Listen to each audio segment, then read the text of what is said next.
কিভাবে পারলি রে তোরা এতটা বদলে যেতে? এই তো ছোটবেলার কথা, তোদের স্কুলে দিয়ে আসতাম, তোকে স্কুলে দিয়ে আসার পর একসাথে ভাত খাবো বলে অপেক্ষা করতাম, এক প্লেটে ডুবপাত হলে তোকে ভাত খাওয়াই দিছি। মা সময় দিতে পারতো না, কাছে থাকতে পারতো না। বাবা মারা যাওয়ার পর নিজেদের জীবন যুদ্ধ, কিভাবে নিজেদেরকে ভালো রাখতে হবে, বাঁচিয়ে রাখতে হবে, এই চিন্তায় মাও থাকতে পারিনি কাছে। আমি তোদেরকে আমার কাছে রাখছি।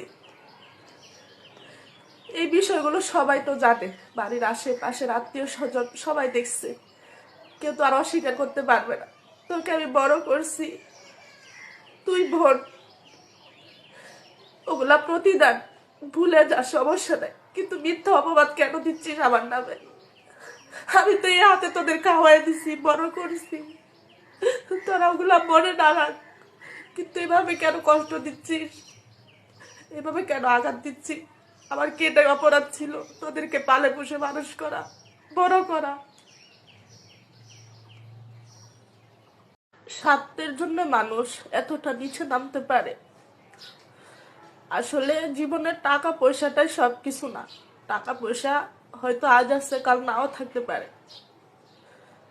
সম্পর্ক, রক্ত, আত্মীয় স্বজন অস্বীকার করা, এদের সাথে বেইমানি করা, হয়তো বুঝতেছিস না, তোরা আমার ছোট, বুঝবি। হয়তো বা এখন একটা মোহ কাজ করতেছে, তোদের একটা লোভ ঢুকে গেছে মনে, ওটা যখন কেটে যাবে তখন বুঝবি। বদদোয়া করি না, দোয়া করি অনেক বড় হ, আল্লাহ তোদের অনেক ভালো রাখুক, সুস্থ রাখুক, তোদের জীবনে কষ্ট না আসুক। আমি আমার সাধ্য অনুযায়ী আমার মাকেও আমি যতটুকু পারি ভালো রাখার চেষ্টা করতেছি, মায়ের জন্য করার চেষ্টা করতেছি যতটুকু পারি। তোরা তো তোদের মাকেও